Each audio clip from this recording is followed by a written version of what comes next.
Hi guys, so today I'm doing a review of Ibn Khaldun, an intellectual biography by Robert Irwin. It's a biography of the 14th, the 14th century Islamic scholar Ibn Khaldun, who wrote a universal history of the world. But the most famous part is the introduction called the Muqaddimah. The author of the book, Robert Irwin, he is a really great Arabist. I think he's translated the Arabian Nights, and he's also published in academic journals a lot of research on the history of Oriental studies of what people today call like Middle East studies, basically, as it developed in Europe and Britain and the United States. That kind of stuff I find really interesting. But anyway, so Irwin in this book does a really great job at historicizing Ibn Khaldun, whose ideas have been kind of ripped apart from his world and turned into these kind of universal principles. And Irwin takes us back to Ibn Khaldun's life and times, basically, and shows us that why he was writing this stuff, and it wasn't because he was like creating sociology. This is one of the ideas that is ascribed to him, or that he was like a modern secular thinker. Irwin shows that he was what he was. He was an Islamic jurist and teacher and philosopher. He was quite concerned, as medieval Islamic jurists were, with the immorality, social kind of order as they saw it.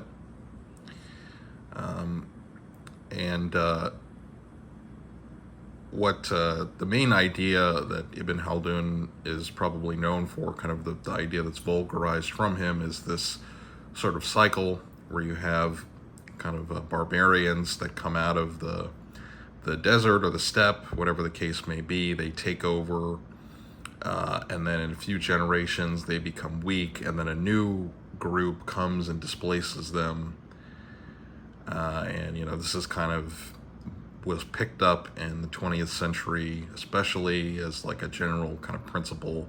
It's also similar, I think, to the ideas that the kind of the ideas of Edward Gibbon and the decline and fall of the Roman Empire, which is not really taken seriously these days, although supposedly well written. I've never tried to read it.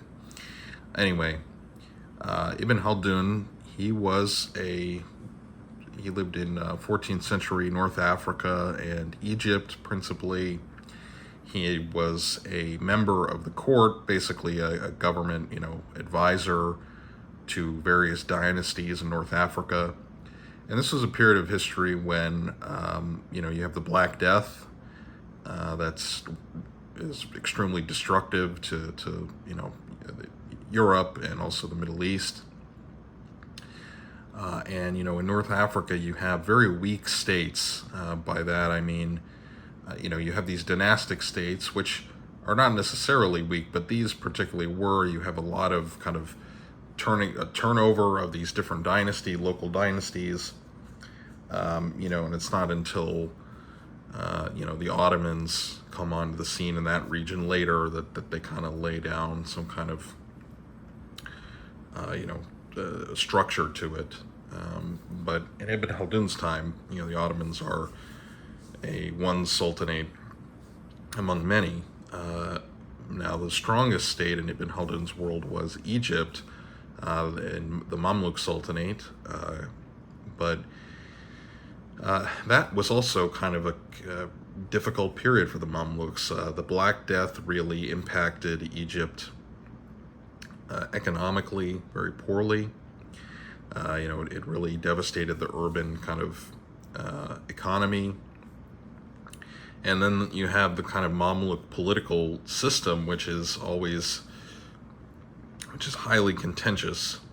You always have, different Mamluk families trying to position themselves to take over the Sultanate.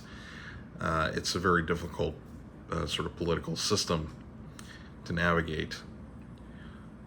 So this is Ibn Khaldun's world, and I think hopefully, as I describe this, you can kind of see why he would draw these conclusions, that this is sort of just an inevitable cycle of history, that this is bound to happen type of thing.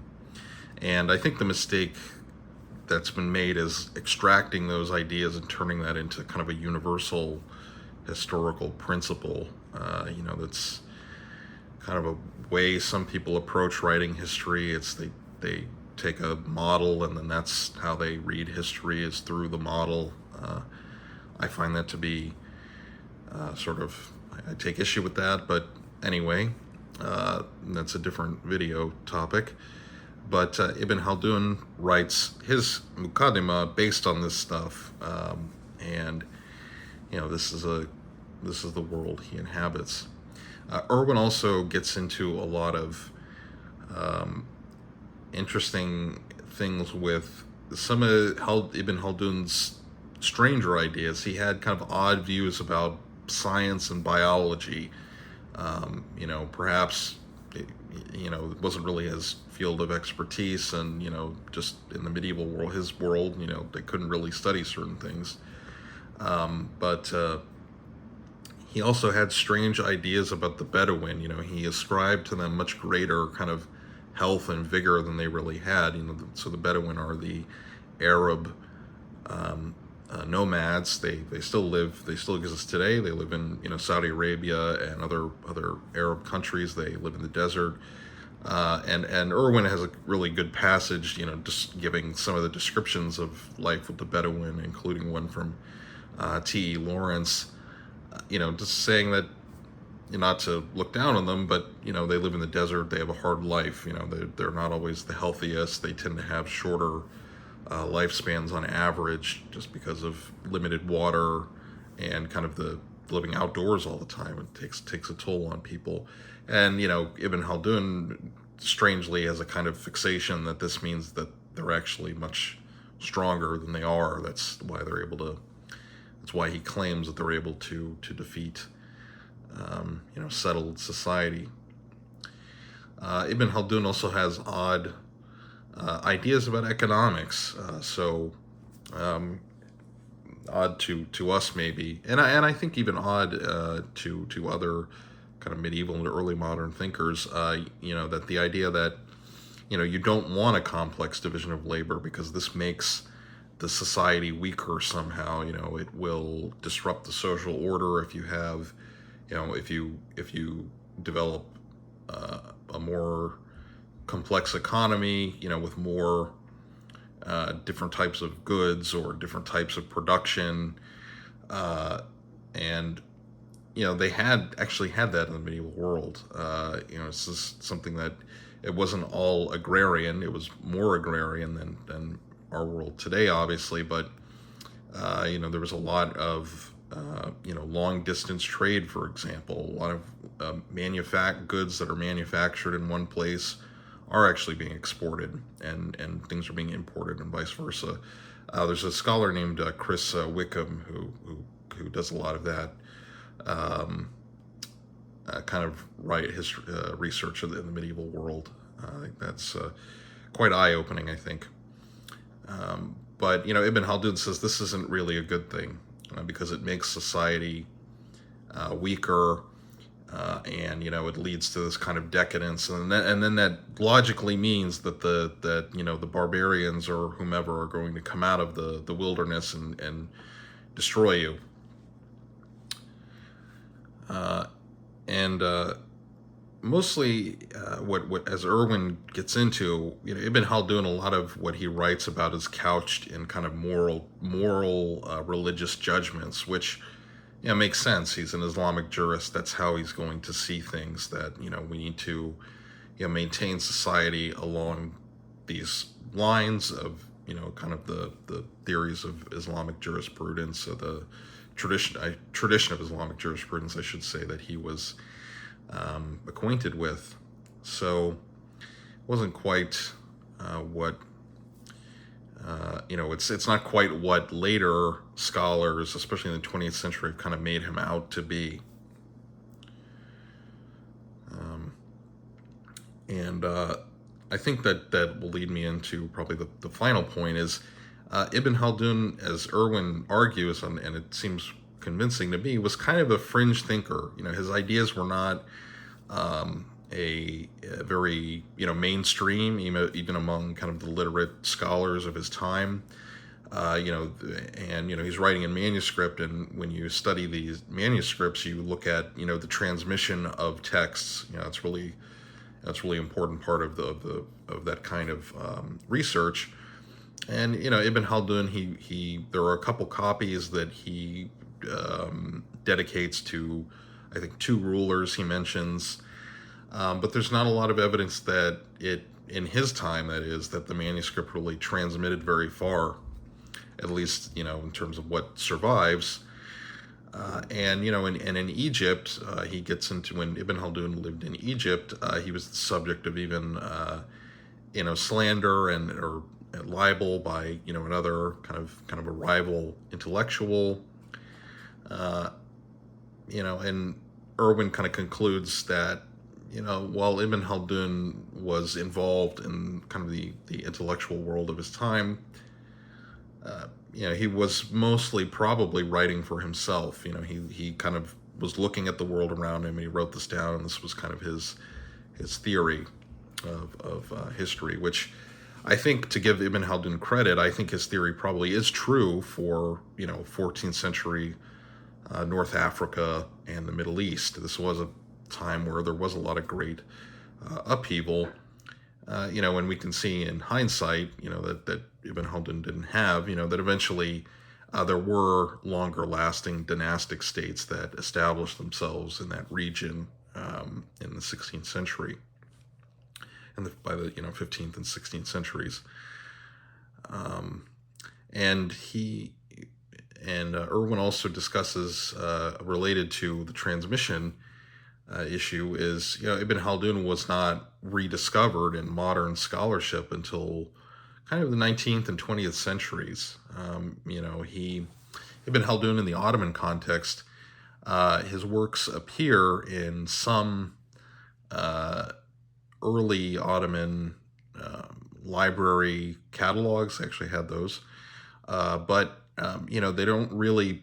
His ideas don't really come into force in Ottoman history writing until Khatib Chelebi in the mid 17th century.